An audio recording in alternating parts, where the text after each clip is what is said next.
तो आपको दुनिया भर में लोग जानते हैं, लेकिन आपके फैंस ये जानना चाहते हैं कि उनके प्रिय गायक कुमार सानू का पूरा नाम क्या है।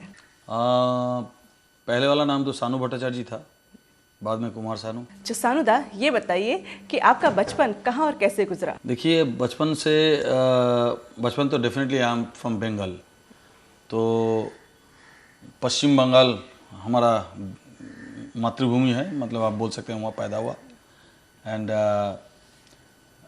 वहाँ पे जो मेरा घर था, वो घर में एक्चुअली 2 स्कूल था गाने का।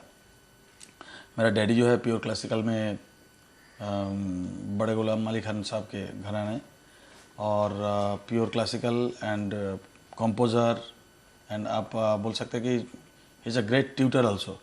तो जो भी है, बचपन से जो माहौल में मैंने पाला वो है एक गाने का, एक म्यूज़िक का माहौल था।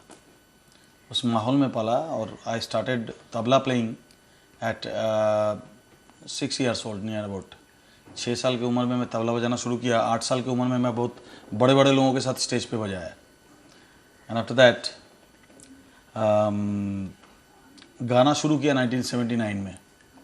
तो ये है छोटा मोटा मेरा बैकग्राउंड। तो फिर जब आप 86 में बॉम्बे आए तो उसके बाद आपको क्या स्ट्रगल करना पड़ा फिल्म क्षेत्र में। हाँ, स्ट्रगल, देखिए स्ट्रगल तो आज भी मैं कर रहा हूँ। स्ट्रगल तो कभी ख़त्म नहीं होते हैं, लेकिन जिस तरह से स्ट्रगल करना पड़ता है लोगों को, मैंने सुनता हूँ, मैं जब भी किसी बड़े आदमी को सुनता हूँ तो वो बोलता है कि मैं स्टेशन में सोया, फलाने जगह पैदल गया, पैदल चलता रहा। इस तरह के नहीं, इस तरह के कोई लफड़ा मेरे साथ नहीं हुआ। मेरे लाइफ में ऊपर वाले ने एक हेल्प बराबर से किया कि मॉनिटरी प्रॉब्लम कभी ज़िंदगी में नहीं हुई। देखिए बॉम्बे में 86 में आया और 6 दिन के अंदर मुझे होटलों में नौकरी मिल गया, मतलब सिंगिंग जो बार होता है उसमें नौकरी मिल गया, और मैं वहाँ से अच्छा खासा कमा लेता था। बहुत ही मतलब मैं स्ट्रगल किस तरह से करता था, समझ लीजिए मैं किसी म्यूज़िक डायरेक्टर के घर जा रहा हूँ तो टैक्सी में जा रहा हूँ, समझ लीजिए इस तरह के। अच्छा खाना खाना, इस तरह से आज भी वही स्टैंडर्ड चल रहा है। लेकिन शुरू से ही ऊपर वाले ने एक हाथ मेरे ऊपर रखा हुआ आज भी कि मॉनिटरी प्रॉब्लम कभी नहीं है। तो स्ट्रगल जिसको कहते हैं वो स्ट्रगल है हमारे सिंगिंग में इम्प्रूवमेंट की कैसे हो सकता है, एंड क्या क्या चीज़ हम और ऐड कर सकते हैं उसमें।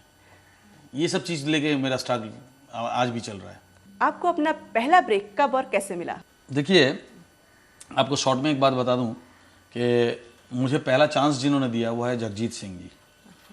एंड जगजीत सिंह जी, मैं वेस्टर्न आउटडोर में एक गाना रिकॉर्ड कर रहा था, कुछ गाने मतलब मेरा डेमो कैसेट जिसको बोलता है ना, एक डेमोन्स्ट्रेशन कैसेट मैं बना रहा था किशोरदा का गाना। तो बना रहा था, सूद साहब रिकॉर्ड कर रहे थे वेस्टर्न आउटडोर में। तो वहाँ पे बाई चांस जगजीत सिंह जी आ गए और उन्होंने पूछा कि ये लड़का आवाज़ में किसकी है, कौन गा रहा है ये। तो बताया वो बंगाल से एक लड़का आया सानू करके, बड़ा बुलाओ उसको, बड़ा अच्छा आवाज़ है उसका। तो उन्होंने मुझे बुलाया और मैं बैलेंसिंग रूम में आया तो देखा सामने जगजीत सिंह जी खड़े हैं। तो मैं पैर छुआ, मैं बोला इनका गज़ल सुनता हूँ, कितना फेमस आदमी है।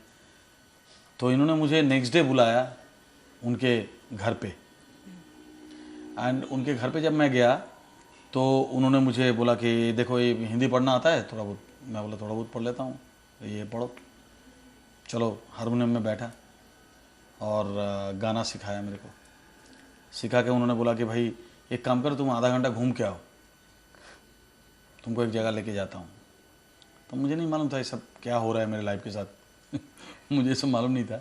मैं तो फिर भी एक डर पैदा हो गया कि गाना क्यों सिखाया, क्यों मुझे बुलाया आधा घंटा बाद।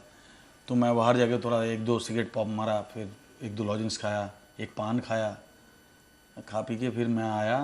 आने के साथ साथ उन्होंने मुझे नीचे लेके जाके मेरे को उनका एक फिएट गाड़ी हुआ करता था, डुक्कर, जो फ्रंट ओपन गेट था, तो उनमें मेरे को बिठाया। उन्होंने बिठा के सीधा निकल गया।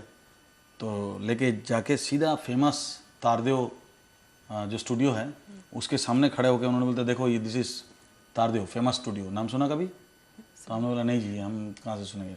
बोले चलो अंदर चलो। अंदर गया तो देखे बड़े बड़े सब रफ़ी साहब का, इसका सबका तस्वीर लगा हुआ है बड़े बड़े। तो बोलते देखो ये सब आर्टिस्ट यहाँ पे रेगुलर रिकॉर्ड किया, सब फेमस यहाँ से उनका गाना, कितने गाने निकले। आज तुमको मैं यहाँ पे लेके आया, तुमको जो गाना मैंने सिखाया, ये गाना आज रिकॉर्ड करते हैं, चलो। तब मेरा हालत ख़राब हो गया। मैं बोला अरे रिकॉर्डिंग करने के लिए मेरे को लेके आए, कुछ बोला भी नहीं, कुछ भी नहीं। तो मैं माइक पे खड़ा हो गया। तो मेरा एक आदत है कि जब मैं कोई भी मुसीबत में गिर जाता हूँ तो वो एक चैलेंज हो जाता है मेरे लिए। बोलता है ना कि बिल्ली जब कोना पकड़ लेता है तब उसके सामने कोई भी नहीं आ सकता, कोई भी नहीं। तो मेरा भी वैसे ही हालत हुआ था। तो मैं कोना पकड़ लिया, मतलब मेरा डेस्परेट हो गया। तो जब मैं माइक पे गया और जब गाना गाया, गाना गाने के बाद जगजीत सिंह जी आके मेरे को सीने से लगाया, बोलते क्या तूने गाया, आके सुन। फिर उन्होंने मुझे 1000 रुपीज़ पेमेंट किया। पेमेंट करने के बाद बोला सूद साहब, एक सूद जी, उनका भी नाम सूद था, एजेड फेमस का जो रिकॉर्डिस्ट थे, वो भी कुछ सूद कौशिक बाबा या कुछ ऐसा कुछ नाम था उनका। तो उनको बोला कि भाई आप एक काम करो, आप एक कैसेट में गाना मेरे को उठा के दे दो।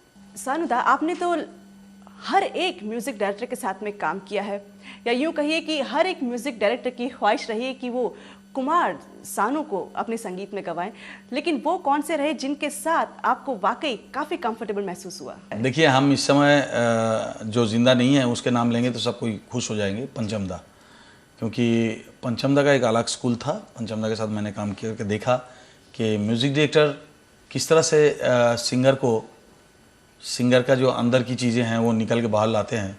पंचम दा ने मुझे एक 1942 लव स्टोरी में जैसे कुछ ना कहो, स्मली और खूबसूरत आवाज़ का राज क्या है? देखिए इसमें हमें गर्व करने वाली कोई बात तो है ही नहीं, क्योंकि ये गॉड गिफ्टेड है।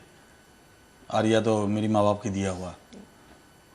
तो इसमें जो हमने किया वो आपको मैं बता दूं एक शॉर्ट में कि हमने, देखिए हर कोई किसी को ना किसी को फॉलो करके इंडस्ट्री में आए।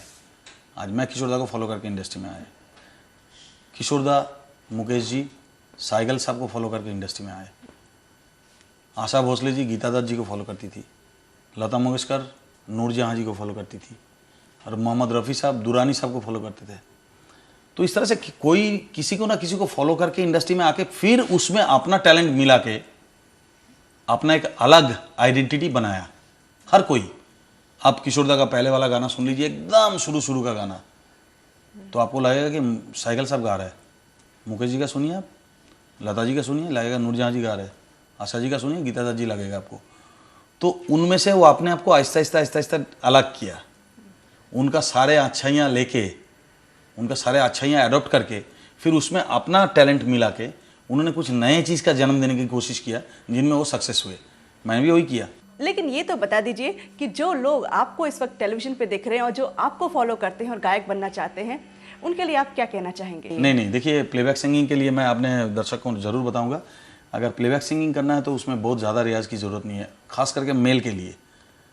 मेल के लिए इसलिए नहीं होता है, ये मेरा लॉजिक है, क्योंकि मेल का एक हीरोइक वॉइस चाहिए होता था।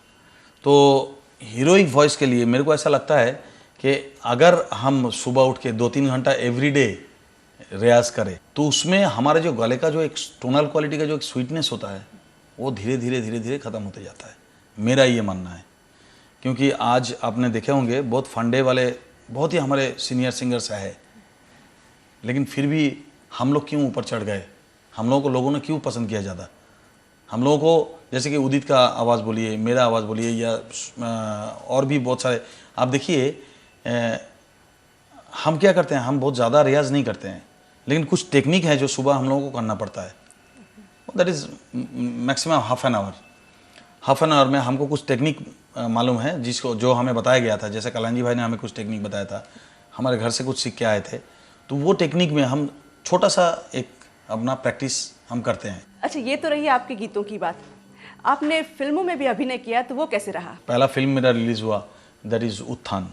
उसमें अभिनय कर रहे हैं आप? नहीं, सिर्फ मैं प्रोड्यूस एंड म्यूजिक। आपकी एल्बम्स को भी काफ़ी अच्छा रिस्पांस मिला, तो आपकी आने वाली एल्बम्स कौन सी हैं?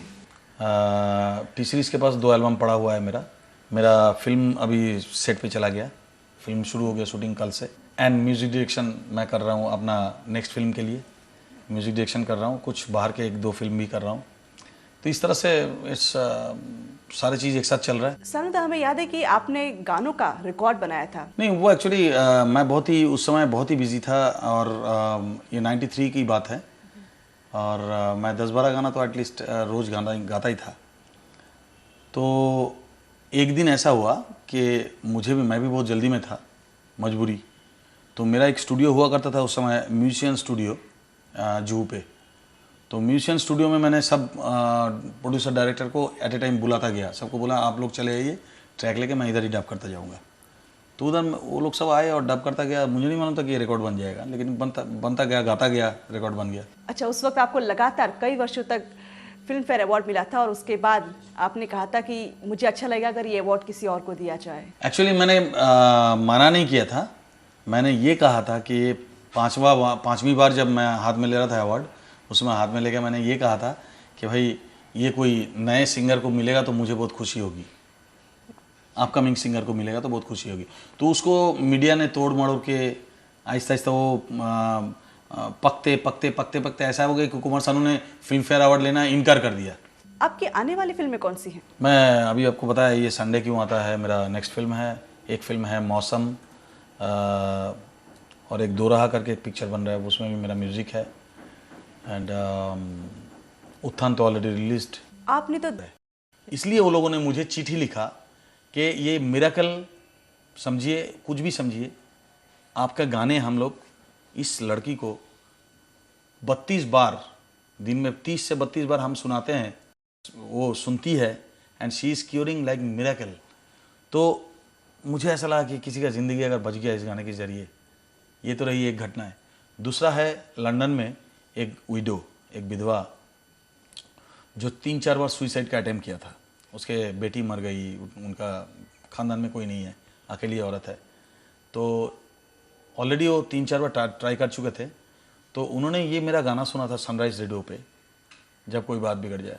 सुनने के बाद उन्होंने ये शर्तें रखा था सनराइज़ रेडियो के साथ। सनराइज़ रेडियो नाम सुना होगा आपने, लंदन का सबसे फेमस रेडियो स्टेशन है।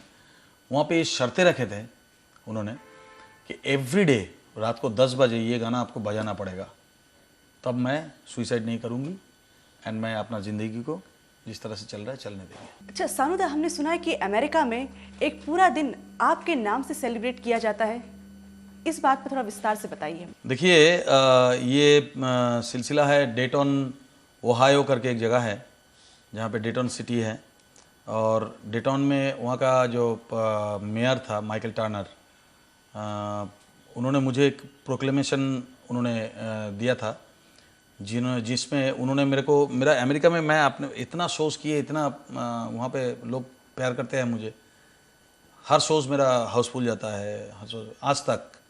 तो ये शायद उन लोगों ने मार्क किया होगा, कुछ किया, देखा होगा। तो उनके बाद उन्होंने एक प्रोक्लेमेशन मेरे को दिया, जो यूएस गवर्नमेंट का सील लगा के, गोल्ड सील लगा के मेरे को उन्होंने दिया। पढ़ के सब लोगों के सामने सुना के उन्होंने दिया कि they declared the mayor of London Michael Turner, mayor of Dayton Michael Turner, he declared 31 March as Kumar Sanu day. तो ये बीइंग एन इंडियन, मेरे ख्याल में मैं तो ये बोला नहीं किसी को, बहुत ज़्यादा लोगों को बोला नहीं, मुझे पब्लिसिटी नहीं चाहिए होता। I am very much practical man, सबसे बड़ी बात है। और ज़मीन से जुड़ा हुआ, जिसको बोलता है ज़मीन पे रहने वाले लोग होते हैं ना, तो उनमें से मैं एक हूँ। तो जो भी है, ये सम्मान मुझे मिला था, और मैं अपना भारत गवर्नमेंट को भी बहुत बार बताया कि हमने इतने इतने गाने गा चुके हैं, इतने इतने चीज़ कर चुके हैं, देखते हैं वो भी कभी सम्मान देंगे हमको। सानुदा, जब कुमार सानू एक प्लेबैक सिंगर होते हैं, या फिर एक म्यूजिक डायरेक्टर होते हैं, या प्रोड्यूसर होते हैं, तो इन सभी जगह पर कितना अलग अलग होते हैं? डेफिनेटली एज ए सिंगर हम जाते हैं तो हमें किसी का सुनना पड़ता है। एज ए म्यूजिक डायरेक्टर हम जब जाते हैं हम किसी को सुनाते हैं, और एज ए प्रोड्यूसर वो सारे सब लोगों को सुनाते हैं कि भाई ये करना है, ये करना है। तो ये सब अलग अलग फीलिंग्स है, मेरे ख्याल में हर एक चीज़ में एंजॉयमेंट है। सानुदा, संगीत के अलावा या गीतों के अलावा ऐसी कौन सी और चीज़ है जो आपके दिल के बहुत करीब है? गाने के अलावा देखिए, मैं म्यूजिक डायरेक्शन बोला आपको, प्रोडक्शन, एंड सबसे ज़्यादा मैं पसंद, I am very much homely. सबसे ज़्यादा मैं पसंद करता हूँ अपने बच्चियों के साथ घर में टाइम बिताना। टीवी प्रोग्राम देख लेता हूँ, आप लोगों का चैनल देख लेता हूँ, बड़ा मज़ा आता है। ख़ास करके दूसरा चैनल इसलिए नहीं देखता हूँ कि उसमें सारे झूठी झूठ होते हैं। ख़ास करके DD1 या DD का जितना भी चैनल्स है, DD बांग्ला हो या DD1 हो, अपना मेट्रो हो, तो इस तरह के चैनल मैं देख के मुझे खुशी मिलती है कि अभी तक इस चैनलों में, जिसको बोलते हैं ना भ्रष्टाचार, बहुत ज़्यादा पॉलिटिक्स, जी। चापलूसी, सास बहू बेटी हस्बैंड, कौन किसको मार रहा है, कौन किस तरह से मारेंगे, किस तरह से उसका घर बर्बाद करेगा, किस तरह से, ये सब चीज़ें कम से कम आपके चैनल में अभी तक दिखता नहीं है। इसलिए ये देखता हूँ ताकि हमारा घर ठीक रहे। अच्छा, जैसे अभी आपने बच्चों का जिक्र किया, तो क्या बच्चों में भी विरासत में गायकी है? नहीं, हमारे बड़ी बेटी जो है, she is very good dancer, and वो सिंगिंग क्लास भी करती है। डांस परफॉर्मेंस ऑलरेडी वो कर चुकी है बड़े बड़े 3-4 प्रोग्रामों में, and classical dancer, she is classical dancer. वो, उसका नाम है साना, और जो छोटी है वो 3 साल की है, वो ऐना। अभी तक कुछ हुआ नहीं, जब हो जाएगा मैं सबसे पहले आपसे मुलाकात कराऊंगा। सानुदा, आपने तो बहुत नाम कमाया, बहुत शोहरत आपको मिली, लेकिन क्या आज अगर आप अकेले में बैठ के सोचें तो आप वाकई संतुष्ट हैं? ऐसा नहीं होता है। जिस दिन हम संतुष्ट हो जाएंगे उस दिन हम ख़त्म हो जाएंगे। डेफिनेटली संतुष्ट तो हो नहीं सकता। एक डिमांड मेरे मन में है कि as a music director, like Kumar Sanu, as a music director उस मकाम को पाने का, एज ए प्रोड्यूसर उस मकाम को पाने का, एक गुडविल वाला प्रोड्यूसर जिसको बोलते हैं, गुडविल वाला, ना कि 2 महीना हमारा पैसा बाकी है, हम पैसा पेमेंट नहीं कर रहे, ऐसा नहीं। एक गुडविल वाला प्रोड्यूसर, उसका मेरा ख्वाहिश है, और एक अच्छा म्यूज़िक डायरेक्टर बनने का एक सपना है मेरे में। देखते हैं आगे कहाँ तक फुलफिल होता है। अच्छा, आज से 10 साल बाद कुमार सानू अपने आप को कहाँ देखना चाहेंगे? डेफिनेटली सिंगर के तौर पे तो सबसे पहले देखना चाहूँगा कि मैं सिंगर, एज ए सिंगर मुझे वही रिस्पेक्ट, वही चीज़ मैं चाहूँगा। एंड सेकेंडरी जो मेरा मिशन जो है, ये मिशन में मैं कामयाबी पसंद करूँगा, उस समय वो देखना चाहूँगा कि भाई I am famous music director. ये गाना मुझे से क्या कहना चाहेंगे? डेफिनेटली मैं ये कहूँगा कि भाई आप जिस तरह से मेरे को 17 साल से 18 साल से झेल रहे हैं, यानी कि प्यार दे रहे हैं, उस प्यार को बरकरार रखिए। मैं भी आपको वादा करता हूँ, अच्छे अच्छे गीत, अच्छे फिल्म, अच्छे म्यूज़िक मैं ज़रूर करूँगा, ज़रूर दूंगा आपको।